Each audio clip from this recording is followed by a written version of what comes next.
Muy buenas noches, bienvenidos a un nuevo programa de Desandando Caminos. Mi nombre es Lucas Alduendo y en el día de hoy vamos a sumergirnos en el mundo de los cultos populares no reconocidos por la Iglesia Católica.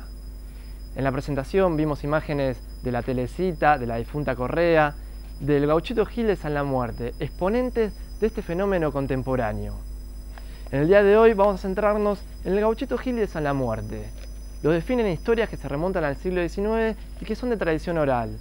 Además son reconocidos por ser devociones que año tras año van ganando más adeptos, quienes manifiestan tener una relación más terrenal y más directa con estos santos. ¿Pero qué son los cultos populares? ¿Cuáles son sus orígenes? ¿Por qué han crecido de una forma tan masiva en los últimos años? ¿Y cuál es la postura de la Iglesia Católica ante estos cultos? Durante todo el programa iremos respondiendo estas preguntas a través de los testimonios que hemos realizado a fieles y a través de la palabra de profesionales especializados en el tema. En el día de hoy nos va a visitar en el piso Sebastián Carasay, sociólogo e investigador del CONICET. Ahora vamos a ver un tape para ir adentrándonos en este mundo de los cultos populares no reconocidos por la Iglesia Católica. Adelante. En Argentina conviven diversas creencias y devociones. Además del cristianismo y en especial el catolicismo, que es la religión oficial del país, existen otro tipo de cultos que no son reconocidos por la Iglesia Católica. Si bien estas devociones han surgido de manera popular y sin ninguna institución que los represente, hoy están ganando mucho terreno en el ámbito de las creencias. El Gauchito Gil y San La Muerte son algunos de los santos que han alcanzado la masividad en los últimos años. A ver, ¿por qué son populares argentinos? Porque nacen en este suelo o viven casi toda su vida en él, porque comparten un horizonte cultural, comparten valores, encarnan un modo de ser, un modo de estar en el mundo, un modo de creer, un modo de identidad. Entonces, bueno, también se convierten desde ya en íconos de resistencia. Nació en el 1800 del año 47, entre gauchos y piquetes de la patria y su cimiento. Corriente le dio su acento, su espíritu y su lucero, y partió un 8 de enero del 1874, como un intangible albatro para iluminar sendero. Él era un soldado, muy buen soldado, que peleó en la guerra de la Triple Alianza, y cuando vuelve de esa guerra empieza la guerra interna en Corrientes, que son colorados contra celestes, y él dice que en esa guerra no va a participar porque son todos hermanos. Se hizo desertor y después empezó a, qué sé yo, se escapaba de las policías, pero él ayudaba supuestamente a los pobres. Por eso fue perseguido y por meterse con gente con poder, por no respetar sus leyes fundadas sin ningún fundamento legal, digamos. En el momento de los terratenientes, ellos, lo que salía de su palabra, de su boca era ley, y el que no lo cumplía era desertor, era traidor y era perseguido, asesinado. Y bueno, él se impuso a todo eso y... Un rebelde político y ideológicamente, ¿no? La misma muerte del Gauchito Gil es una escena clave, simbólica, porque lo cuelgan de un madero, cabeza abajo, el madero de Cristo, lo degüellan como el Cordero Pascual. En el momento en que se enfrenta a la muerte, él dice como Cristo, los perdono porque ustedes no saben lo que hacen, y le anuncia al verdugo que lo va a ejecutar que él va a llegar a su casa, va a encontrar a su hijo muy enfermo, pero que si le ruega a Dios por él en su nombre, el hijo se va a sanar porque la sangre de un inocente redime a otro. Bueno, como esto ocurre finalmente, entonces el mismo ejecutor del Gauchito Gil es el primer devoto. Entonces vuelve y le coloca una cruz sobre la sepultura. Hay varias historias de San La Muerte. Primero que era un jesuita, ¿sí?, que le daba de comer a los leprosos todo, y al final murió sentado fecalmente porque no le daban de comer, que estaba castigado él. Y el otro es conocido como el ángel que yo te digo, que es el que manda a Dios, que te acompaña para que tengas una buena muerte del camino hasta llegar a Dios.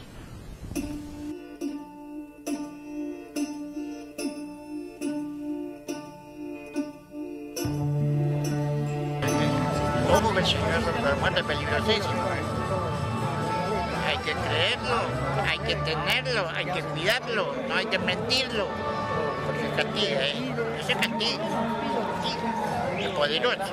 Parece nada, pero hay que respetarlo. Que no cree, pues, como yo digo, hay que respetarlo un montón.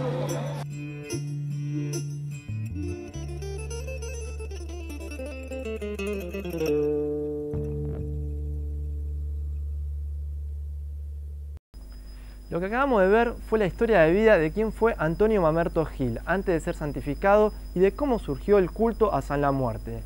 Pero en última instancia, nos interesa saber la narración que hacen quienes acuden a ellos. En el próximo bloque nos meteremos en las costumbres de los devotos de estos cultos y en las distintas significaciones que realizan. Ahora vamos a una pausa y en el próximo bloque seguimos.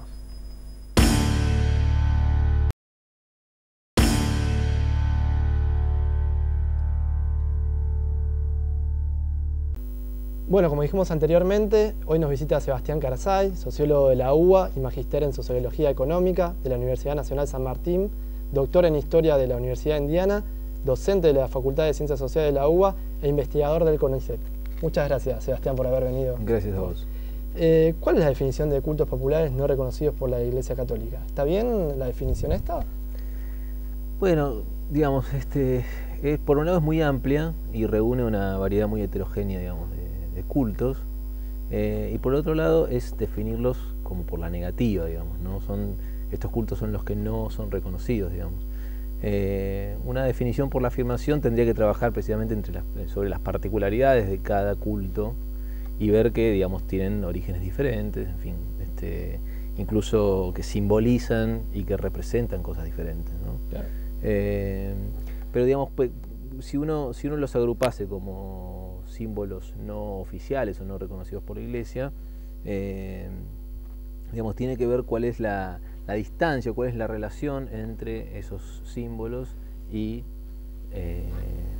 digamos, el culto oficial, digamos, ¿no? Porque en general la mayoría de los devotos de los cultos populares, o sea, el Gauchito Gil o la difunta Correa, también son o se consideran a sí mismos cristianos o católicos o cristianos en alguna de sus formas, digamos, ¿no?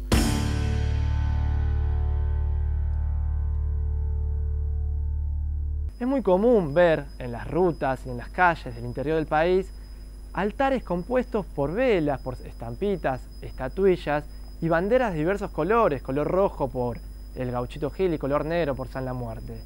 Pero estas prácticas no se limitan solo en el interior del país, sino que se hacen presentes en los distintos barrios porteños.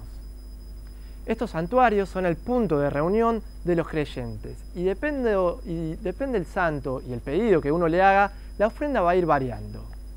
Ahora vamos a ir a ver el siguiente tape.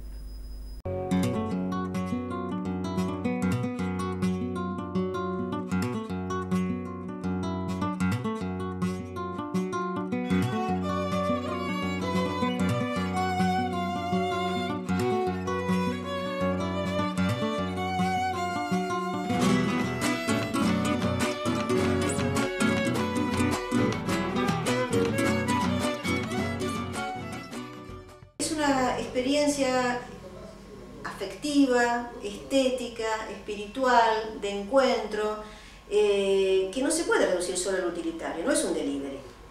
Es que yo pongo tal cosa, vos me das tal otra, no es una cosa automatizada y fría, es algo a lo cual se compromete toda la persona. Le puedes prometer un ramo de flor, un paquete de cigarrillo o algo de comida, plata. Lo que vos tengas, lo que vos sentís en tu corazón. Le podés hacer cortina, le podés hacer manteles, lo que vos quieras. Vine para un problema que tengo de salud, a ver si es verdad que dicen que hace milagro. Bueno, veremos si es así como todos dicen. Yo tengo fe. Primero que le pedimos era tener un hijo porque no podíamos tener hijos y bueno, nació él, así que a partir de ahí una larga peregrinación. Les cumplió. Sí. Él se llama Antonio. La verdad que no, como dice, no prometemos, pero sí somos devotos y bueno, acá tenemos el chico de 14 años que yo estaba embarazada la primera vez que fui a Corrientes. Así que, viste, bueno, y esto es lo que... No, lo que pasa es que él vino, viste, con problemas en la sangre, qué sé yo, qué sé cuánto, y hemos pedido y bueno, acá está. Claro. Así que bueno, de ahí en más, convencer. Mirá, los doctores me decían que era una cosa, que era esto, que eran los discos torcidos, que tenía un disco desviado, la columna para acá, el otro para allá, pero me parece que no tenía nada. No te digo, yo ya estaba para la silla. Yo caminaba 10 metros y chao, pierna, no la movía más. Y ahora vomiteando todo el día y ni sé si tengo las piernas o no. Quería hacerlo más o menos de la estatura de una persona. Entonces digo, yo lo voy a hacer de cemento. Esto pasó hace 10 años, 11. Lo voy a hacer de cemento. Y entonces me dice la gente, pero mira que el cemento transpira. Claro, bueno, lo hago de yeso. Luego van a decir, pero el yeso, la humedad lo va a desintegrar. Bueno, de madera. Un día vino una persona, me había pasado 15 días, pero eso lo sabía yo y mi gente. Una persona de Capital, un hombre que era importador, un judío, que importaba relojes, a traer la esposa. Y me dice, mire, mi esposa viene acá porque se siente bien, pero yo esto no creo. ¿Está bien? Le dije, no es obligación, creo. Y a la semana siguiente, ¿sabe qué me dice la señora? Mi marido dice quiere hablar con usted, dice, porque se le apareció el gauchito. Y le dije, bueno, decirle a tu marido que hay 200 personas. Se pone ahí en la cola cuando le toca entrar. Y el hombre estuvo de las 8 de la mañana hasta las 2 de la tarde, y sin creer. Cuando entra, me dice, yo todavía le digo, sí, dígame, ¿sabes si se me apareció el gauchito? Yo le digo sin creerle. Ah, sí, pero qué suerte que tiene. Yo decía tanto tiempo y a mí nunca. Digo, qué suerte que tiene, le digo. Y me habló, me dice, ¿y en guaraní le habló? Le digo, no, dice en castellano. Ah, le digo, ¿y se acuerda lo que le dijo? Sí, me dice que ni de yeso ni de cemento. Porque representan. Existen todas las clases sociales, vos vas allá a Corrientes y vas a ver 4x4 gigantes, ¿no? Autitos chiquititos, o sea, no es que solamente de la clase humilde. Sufriendo todo el clima del lugar, estaba hablando de 45 grados, sin agua. Ahí somos todos iguales, no existe, viste, el que es rico y el que es pobre. Compartís todo, vos vas, no sé, te vas en bondi porque lo único que pudiste hacer es pagar un bondi y el tipo al lado de la 4x4 te invita a comer, te da agua, o vos a él, ¿entendés? Pasa, creo que es el lugar donde se hermana el sentimiento popular argentino.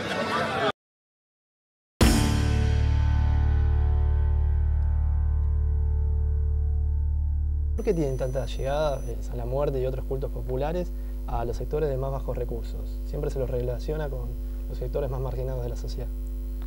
La particularidad de este santo es que no exige credenciales para pertenecer a sus filas, digamos, ¿no? Es muy raro encontrar un promesero que vaya a San la Muerte a pedirle cambiar de vida, digamos, ¿no? Si uno va, no sé, a la peregrinación a Luján y hace entrevistas, muy probablemente la gente que lleva una vida, no sé, al margen de la ley, un ladrón o una prostituta, etcétera, digamos, profesiones que no están bien vistas o cosas por el estilo, oficios, digamos, que no están bien vistos.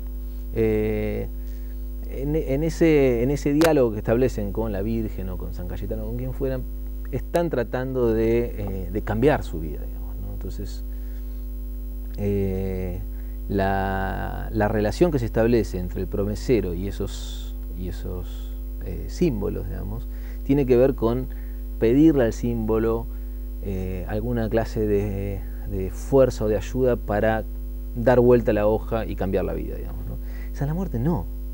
San la Muerte la prostituta va a pedir clientes. O el que salió bien de un enfrentamiento, aunque haya matado, va a agradecer que salió bien de un enfrentamiento armado. Yo cuento, digamos, en las cosas que he escrito sobre San la Muerte, en una de ellas, que entrevisté a una persona que me hablaba de un cambio radical en su vida, que había realmente sido fundamental porque toda su vida era un desastre y de repente le empezó a ir bien gracias al santito. Y finalmente lo que había hecho él es salir a buscar mujeres por el norte y poner un cabaret en Puerto Madryn, digamos, ¿no?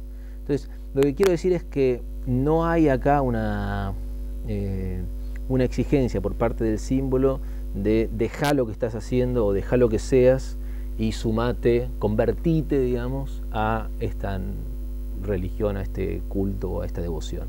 No, al contrario, es bueno, vamos a ver qué hacer con eso que sos, digamos, ¿no?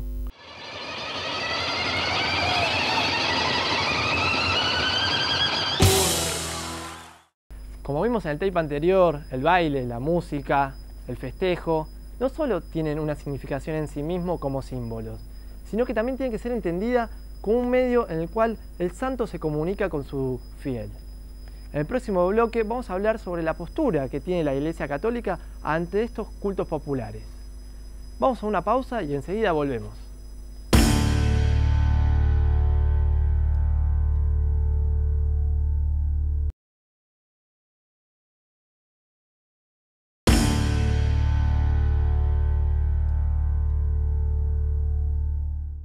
Llegamos al último bloque del programa del día de hoy, en el que vamos a analizar el fenómeno del sincretismo, de cómo una persona que es devota de un culto popular no reconocido por la Iglesia Católica también practica el catolicismo.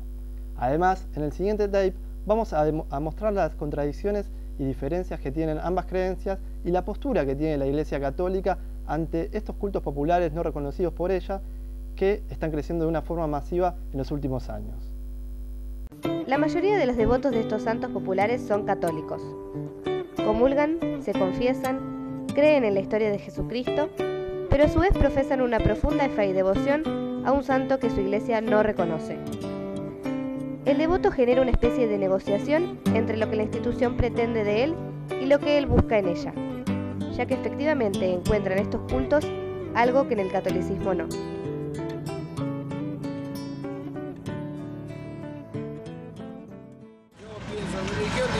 Si sos soltero, si sos casado, si tenés el pelo corto, si tenés el pelo largo, vos mirá, vos fijate, vos le preguntás a la gente, hay gente que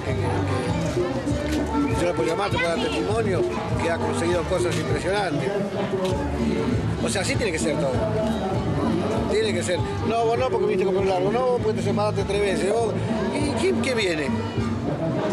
Tiene que ser para todo. En la iglesia es otra cosa. Acá mira cómo vengo yo. En la iglesia voy así, todo el mundo me mira diciendo, entraste sucio a la iglesia. Dios no te va a querer porque estás sucio. ¿Entendés? Pasa un poco por eso. Sí.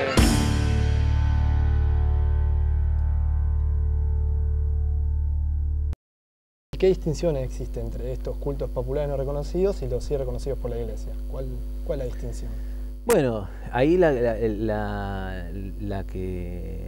primera distinción es la que hace la propia institución, digamos. O sea, la institución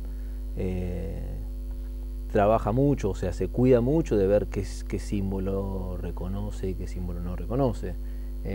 Hay algunos, por ejemplo, que están como en proceso de ser reconocidos por la Iglesia, digamos, ¿no? La Iglesia es como que tiene que negociar eso, porque todos los curas saben, por ejemplo, en el nivel, sobre todo en el nivel más barrial, ¿no? Un cura parra, como un cura en Barranqueras o en Corrientes, sabe que sus devotos o la gente que asiste a su parroquia es a su vez, digamos, devota de algún culto no reconocido por la Iglesia. Entonces tiene como que negociar, o por decirlo de alguna manera, hacerse un poco el gil, digamos, ¿no? Yo estuve con sacerdotes que me decían, mira, yo sé que cuando bendigo un anillito, abajo de la fundita pues van con ponerle con una almohadilla y un anillito a pedir la bendición, y abajo de la almohadilla está el San la Muerte, ¿no? Entonces el cura hace de cuenta que no sabe, ¿no? Y bendice algo que la Iglesia no debería bendecir. Entonces ahí hay como una suerte de negociación, ¿no? Un terreno medio gris, en donde la Iglesia oficialmente no reconoce, por ejemplo, al Gauchito Gil, pero por otro lado el párroco sabe que eso está muy metido en la gente y que no tiene ningún sentido, digamos, librar una lucha contra esos símbolos, digamos, en el terreno de la creencia. Entonces, la Iglesia no los reconoce, pero la Iglesia de barrio, el cura del barrio, digamos, tiene que aceptarlo, tiene que aceptar que convive con eso, ¿no? Claro. Lo que suele pasar es que, bueno, la institución sueña que tiene un poder omnímodo sobre sus feligreses o sobre sus creyentes. Si a lo mejor uno preguntara digamos, y esto sí hay datos, digamos, empíricos. Si le preguntara a la ciudadanía argentina de qué culto es, 8 de cada 10 personas te van a decir que son católicos. Pero después, ¿qué significa ser católico? Digamos, en ese 80% de la población es algo muy diferente. Entonces, la institución, digamos, pretendería tener todo bajo control, pero ahí adentro pasa de todo, digamos, ¿no? Y en ese pasar de todo es donde se dan los fenómenos sincréticos, es decir, se dan fenómenos en donde se da mucha hibridez, ¿no? Mucha mezcolanza, mucha, digamos, muchos matices dentro de cómo cada uno vive la religión, ponele católica, también podríamos decir cualquier otra. Por ejemplo, he ido y he encontrado la puerta de la iglesia cerrada. Literalmente te cerraron la puerta, ¿no? Estaba la puerta cerrada y acá tenés abierta. Claro, vos venís cuando querés. Yo tenía ganas de llorar, de decir, Dios, ¿por qué mierda me pasa esto? En ese lugar tenía las puertas cerradas, literalmente y prácticamente. Entonces acá venía y sentía como que yo era parte de...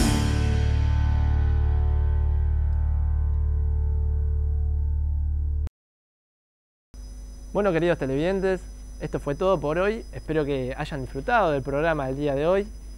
Y nos encontramos la semana que viene con una nueva edición en esto que hemos dado a llamar Desandando Caminos. Muy buenas noches.